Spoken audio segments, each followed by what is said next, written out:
Hey, Um, I want to talk a bit about some of the divisions that are going on in the United States right now, because I think as the world's most powerful country and a very close ally of ours, this does have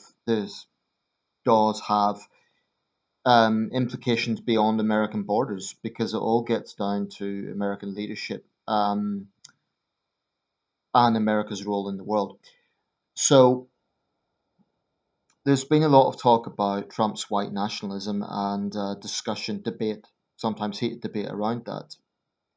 I am very critical of President Trump, and I'm going to get into that in a minute. But there are unquestionably also double standards coming from the left that also need to be challenged.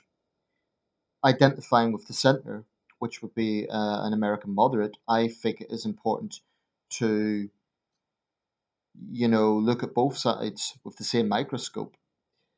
I've been following the Democratic debates. I still think the Democrats are way ahead when it comes to common sense on the gun issue. I feel they are much more likely to do something about it. In the 1990s, during the Clinton administration, when there was an assault weapon ban, the only mass shooting carried out by an assault weapon was Columbine. Now, since then, there has been a whole string of deadly attacks, many of them worse than Columbine in terms of numbers killed. Um, but anyway, I don't want to make this just about the gun issue. I've spoken extensively about that. I think it's pretty obvious what my views on that are now. Like many people, I believe that America has a very serious problem. And I don't think it's good enough blaming, as Republicans often do, oh, well, it's mental health problems, violent video games, it's alienated youth, it's racial tensions. Those things can be found in a lot of countries, including mine. What is unique to America among developed nations is the rate of gun violence. And that isn't just, by the way, in terms of mass shootings, it's also the chronic state of gun violence in big, and it has to be said, Democrat run cities like Detroit, Chicago, St. Louis. So that's a very serious problem, gun violence. But let me just focus here specifically on the political divisions. Reza Aslan, who is outspoken commentator who is Muslim, and that's relevant, by the way, to his commentary because he often uses Muslim identity politics. Um, said that every Trump supporter, every Trump supporter supports a white nationalist and are therefore equally guilty. Every Trump supporter. Now, this is incredibly inflammatory. Imagine someone saying that every single person who supports Obama is a crazy socialist, which of course is rubbish. Um, it's this sort of dual mentality, this sort of smearing of the other side that is so. In Britain, it comes from Brexit, of course, leavers and remainers, and that's why I will be so glad when this thing is over, whenever it will be over, because it's been so toxic in this country. Well, in America, it's to do with the culture wars. Left versus right. And I really sympathize with American moderates because this must be a really disillusioning time for them. You have a pretty hard right wing president. That is without question. It is without question. On the gun issue, Trump's taken 30 million from the NRA, so that's irrefutable. But it is absolutely the case that Trump has pandered to neo-national sentiments, and no one can rationally deny that. No one can rationally deny that Trump has come out with blatantly racist statements in the past. Of course, he always will apologize. He'll always say he was misquoted. But at some point, you have to just look at his record and say, there's a problem here. And I do think there are too many right wingers who are not fascists, they're not racist, but they are willing to go out of the way to defend Trump. And I wonder why. Um, but there are left wing equivalents. It transpires that the Dayton shooter, if the El Paso shooter was motivated by white nationalist racism, which he was, it turns out the Dayton shooter had some pretty far left views. Um, Supposedly connections to Antifa, and he had posted quotations by Elizabeth Warren and other Democratic candidates.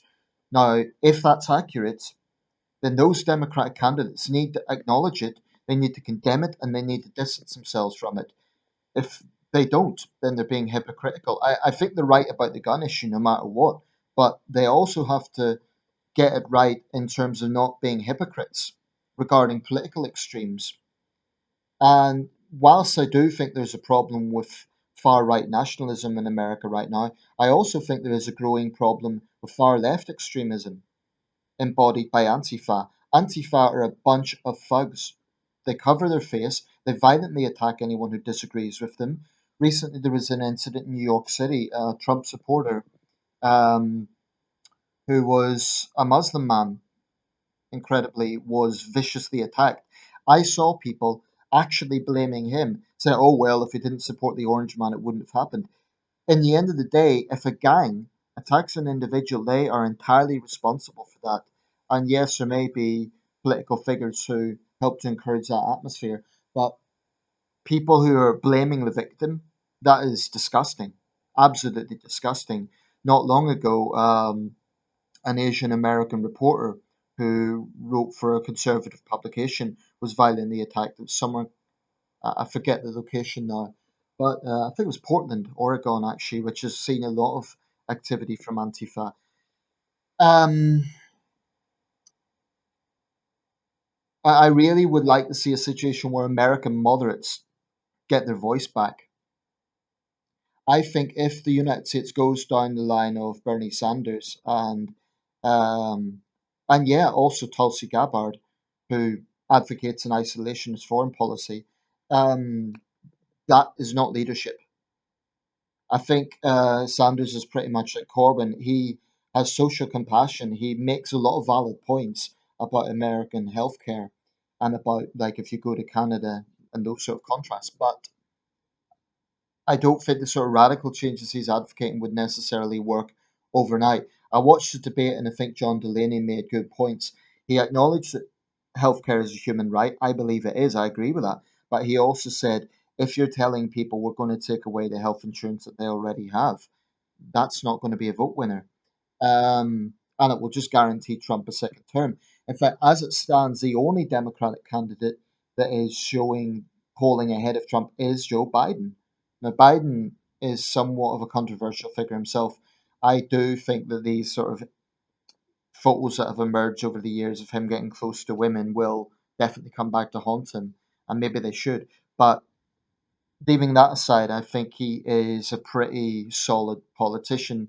I think he's a smart guy. I think he's centre ground on a lot of issues. I think Joe Biden can't be written off. And he may be in his late 70s, but he's a kind of youthful late 70s. You know, he's still got a lot of energy. Um, so I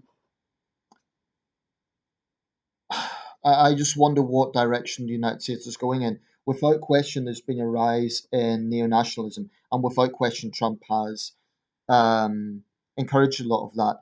And I think Trump's defenders need to frankly get their head out of the sand and look at the man's record.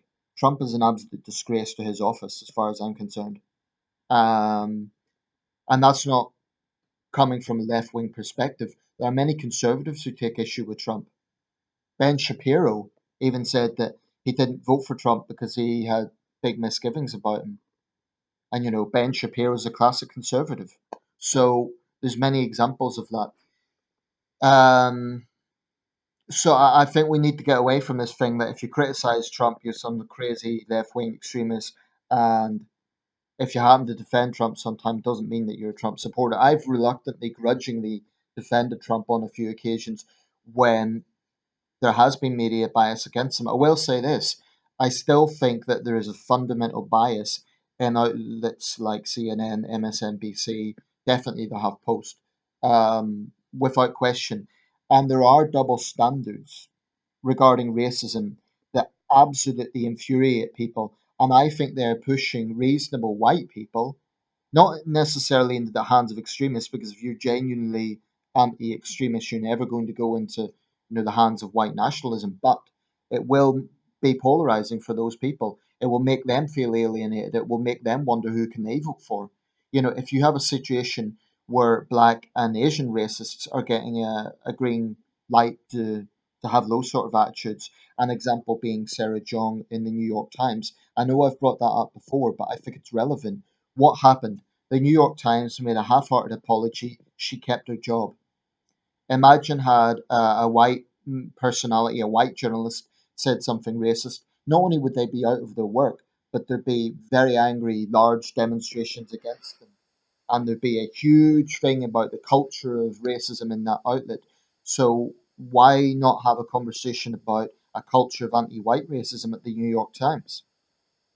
The double standards, I think, will absolutely infuriate people. Um, so, that's my take on this. If you're a Trump supporter, I'm not against you, right? I do not feel that you are a racist or a fascist. I'd probably disagree with you in a lot of areas, probably the gun issue, among other things. However, I am not 100% so blind to my hatred of Trump that I'm against him in every regard. So, for example, he was right to call MS-13 animals. MS-13 is a vicious, sadistic gang. Okay? How can anyone dispute that? And this is being repeated over and over. Oh, Trump called Mexicans this. I think he's a bit reckless in the way he says things. It's kind of like the words come out before he really thinks. But I also think that the media has a responsibility to put things in context, and that's an example of where they didn't. I think he was clearly talking about gangs and not all Mexicans. Nevertheless, this is a man, it took him 3 days to even acknowledge the KKK, and then he came out and said it. Regarding El Paso, he's come out and condemned white nationalism, which is the right thing to do, but Trump is inconsistent. No one can honestly say that Trump has consistently been against political extremes because he hasn't. He just hasn't. I mean, he stokes up his rallies, he stokes up anger, he stokes up division. And yeah, there's Democrats who do the same. Where they, I mean, I'd give an example. Marianne Williamson is talking about reparations. What's that going to achieve? I don't think it's um, possible anyway, but even if it were, what she's doing is promoting the victimhood narrative. All white people are to blame for all the problems all black people have. What that's doing is breeding black resentment towards the whites. It's ignoring white poverty. I mean, most white Americans today are not responsible for slavery. They're not even descended from slavers. Even in the Confederacy, most Confederate troops couldn't afford shoes, never mind slaves. So I think that that's where the left can be incredibly reckless to stoke up those identity politics. CNN has finally reported the dates and shooters far left connections, but it took them a while. Um, if you had a situation of a black guy killing white people because they're white, the left will not rein in on that in the way they rein in on white racists killing black or Hispanic people.